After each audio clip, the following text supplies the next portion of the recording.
After going through a difficult time full of disappointments and betrayals, Ling wakes up in a powerful body with the power of the God Sword, becoming the strongest immortal god ever known. Bing is an 18-year-old loser at the bottom of the food chain, but he still dreamed of making something big out of his life. Just that bad news shattered all of his dreams in one fateful day when his girlfriend of 5 years dumped him over the phone. That's when he learned that she had been cheating on him with a rich guy. Then, he felt the world crumbling beneath his feet. He barely had any money or possessions, and he was already in a $50,000 debt on his credit card. He had taken credit to purchase all the expensive gifts for his ex-girlfriend. To make matters worse, he also had to work in a cyber cafe part-time to pay for his father's rental bills and his studies. He was walking along the street, head down, trying to forget his sorrows in a bottle of soy milk. Suddenly, Jacob's eyes widened as he saw a little girl almost getting hit by a truck. His body instantly reacted, and he dove forward to save her. But it came at a cost. His own body was now in the way of the truck, and it was too late to save himself. He wakes up in a strange place with no idea what's going on. He meets Lord Kiwi, the god of life and death, but Ning was not supposed to die today. He was supposed to live until he was 98 years old. The Lord was in a bit of shock when he saw Ning dead, but Ning starts blaming him for letting him die and asks to be brought to life again. However, the Lord simply says, "We don't accept refunds," but still, he gives him the chance to reincarnate in another world. He wanted a life of ease, which was why he had requested the Lord to be reborn as someone with loads of free time and almost no responsibility. So imagine his surprise when he received his answer. Ning would reincarnate as a prince. Bing wakes up in the new world and grins when he realizes that he has reincarnated as the heir of a powerful clan. 15 years passed since then, and Ning grew as you expect a royal arrogant and lazy guy. He's assisted by 2 servants named Chun Kao and Q Yi. He grew up in his dream life, doing absolutely nothing, despite being a prodigy in martial arts. But his training consists of napping all day until his father comes to check him out. He quickly gets up and pretends that he's training. His father always refused to let him practice outside the palace. His father doesn't trust him. He's a martial arts genius, but he's too arrogant and doesn't respect hard work. But their mortal enemies, the Zulong clan, are making some moves, and so he needs to be sure Ning becomes a good future leader for the clan, and will allow him to train outside if he beats a demon beast first. Bing looked at the beast with a mocking smirk. It was small and scrawny, nothing he would be afraid of. But when the king unleashed the demon beast, everything changed. The beast suddenly grew into an enormous snake, much larger than Ning had ever seen before. Ning dropped his jaw in shock and stumbled back, his bravado faltering. With courage and strength in his heart, he charged forward, ready to complete his mission. He ran and leapt, swinging his sword, but the monster's tail was too powerful.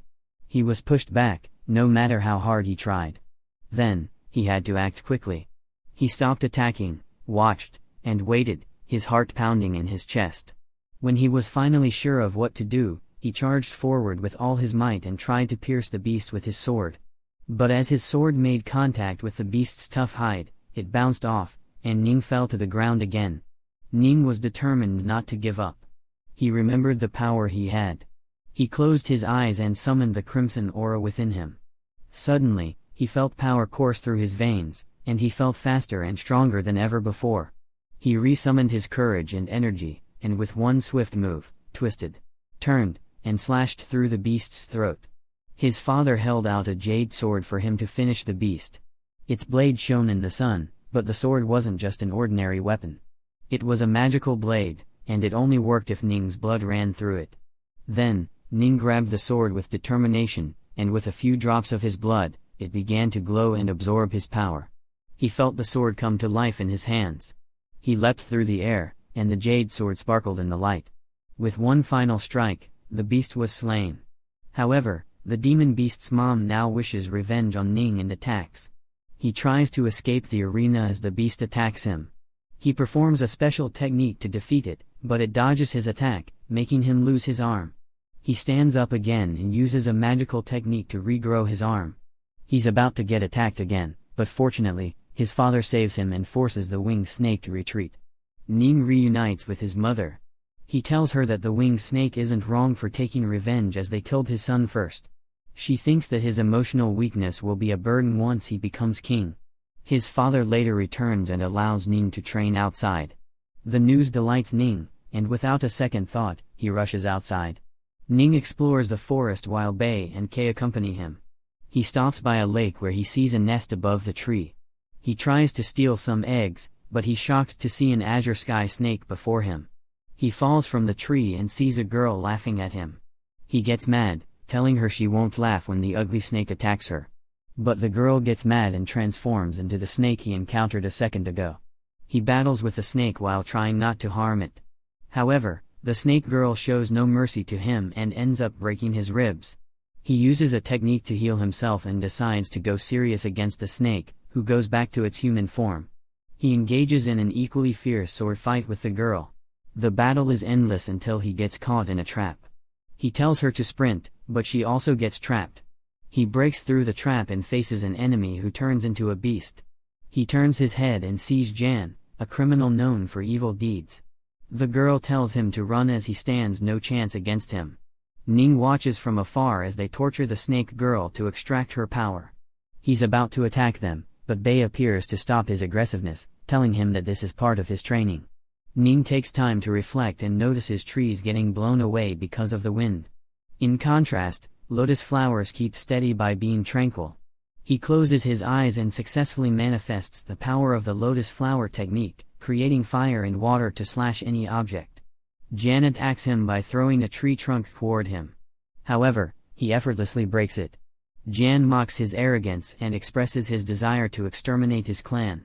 Ning successfully manifests the crimson bright diagram of the 9 heavens that maximizes the power of elements. The beast accompanying Jan attacks him, and he quickly counterattacks it by crushing it into pieces. Jan gets scared and kneels before him, asking him to spare his life. He begs to become Ning's student. However, Ning refuses because he doesn't agree to use his companions as sacrifices. He summons his power and exterminates him. The snake girl thanks Ning for saving her. In return, he can ask for anything from her. Their conversation is interrupted by Kei, who alarms them about the nearby village on fire. Ning can't believe this destruction was caused by the demon snake. He looks at the bodies and remembers his mother telling him that his emotions are his weakness. He finally understands what she means. His kindness will cause people to suffer, even him, who may lose his loved ones. He wants to fight the snake, but Bei tells him that he's too weak. He needs to train for 3 years to get a chance. But Ning has no patience to wait and train. He needs a way to defeat the beast. Bei offers to fight the demon snake for him, but he refuses. He's the one who created the demon's wish for revenge, and he's responsible for ending it. The snake girl tells him she knows how to make him stronger in a short time. She tells about the immortal master Sui Hua, who's living on the Bright Heart Island, who will give him his legacy if Ning passes 3 tests. Despite the danger that he may face, Ning decides to go. The snake girl accompanies him, but Ning needs to go by himself. He reads a sign at the cave's entrance saying he'll be rewarded with anything he wants inside. He encounters an armored guardian that warns him to go back if he doesn't want to die. Despite the threats, Ning cannot go back. He must get strong and solve his problems. He has already decided he will fight the guardian. The guardian multiplies into countless soldiers ready to attack him. He's uncertain about how long it will take to defeat them, but he fights them anyway. He slashes his sword back and forth, but they don't seem to die, even if they get sliced into pieces. He summons the power of the lotus. The soldiers dissolve but come back again. He discovers that the 81 soldiers function as a single unit, meaning when one suffers damage, the others will feel it. He must eliminate them continuously so that the controlling entity's magical energy will be drained. He fights for 3 straight days without taking a rest until he finally manages to defeat them. He lies on the ground, trying to recover his breath. He's tired, but he cannot stop. He must push forward and finish the remaining tests. He meditates for a short time to recover his energy, but a beast monkey suddenly appears in front of him. The beast tells him to skip to the 3rd test because the second guardian's girlfriend broke up with him, and he decided life wasn't worth it anymore. He warns Ning that he won't hold back and will use his full power. He slaps Ning right away, knocking him back with his strength. The beast tells him that he doesn't need to kill or defeat him. He just needs to hurt him. Ning summons 2 swords and manifests the lotus flower, but the beast doesn't flinch and easily counterattacks him.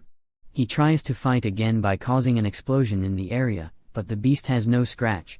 He rails against the unfairness of the situation. Suddenly, the beast starts crying, urging him to work harder and show more resolve. He is aware of his own capability but chooses to ignore it. Bing is surprised by the guardian's reaction as it continues to weep due to loneliness from being alone for thousands of years. He tricks the beast's emotional state and uses its claws to wound his chest. He's not strong, but he's smart. He didn't use strength to defeat the beast, revealing a huge potential to be a fair immortal. The beast accepts his defeat and calls him master before disappearing. He wanders the place and ends up in a purple room perfect for meditation. When he's about to start, he sees a giant ox that introduces itself as a spirit of a magical object of Sui Hua. The ox congratulates him for passing the tests, making him the 5th master of that place. When the ox is about to leave, Ning complains about getting only a medal after undergoing complex tests. But the ox says he can't do much as he's just a spirit guide, and the previous masters of the place that could teach him are gone now. Instead, it teaches him the lesser thousand sword formation technique, where he can control multiple weapons to inflict damage on his opponents. If he masters this new technique, he'll be able to shake the sky and earth. After a whole month of training, Ning heads to the bottom of the lake to fight the demon snake. His aura became so powerful that it even opens the water. The demon spits fire at him, but he quickly uses his sword to send it back to the demon. The snake tries to eat him, but he disappears and cuts the demon's eye. Then, he swims to the surface, and the demon follows him in rage. He literally flies, injuring the demon's body with his new power. The winged snake tries to flee, but Ning corners him. He summons the power of 1,000 swords and slices half of the demon's head off. Ning returns home and becomes enraged when he learns that the Zulong clan, the Jai clan's sworn enemy, is waging war on them. The strongest among them is Tong Yu, while Zulai is the mastermind. Tong Yu managed to kill most of their clan members in their previous war with the help of Zulai's blessing, which increased his battle strength. They need to get rid of Zulai first to defeat Tong Yu, but it's quite impossible as he will probably lock himself. Their only chance to win is to use 5 people to release the dragon seal of celestial chains. Ning goes to the Zulong clan to seek their help in destroying the Zulong clan. After absorbing the power, Ning heads to the battlefield and summons thousands of swords to incapacitate the enemies. However, the enemies join forces and counterattack him at once. He gets blasted away, suffering multiple injuries. He uses his powers to heal them and feels more powerful than ever. He ascends to the sky while the enemies cast the seal to protect themselves. Still, his swords penetrate through the barrier. The dragon seal tries to attack him. The two clash with each other, struggling against each other's strengths until Ning combines the 1,000 swords and lotus technique. Tong Yu breaks the trap, but Ning uses his speed to injure him. He doesn't give him a break, and with one final blow, he uses the power of the lotus to weaken the opponent and slash his head. Then, he tries to absorb Tong's power as fast as he can, but he cannot move, giving Zulai a chance to attack his clan by summoning his own dragon. The clan members try to attack him, but Ning easily deflects their attacks. He watches the dragon disappear into thin air. With a confident smile, he turns and sees his clan members celebrating their victory.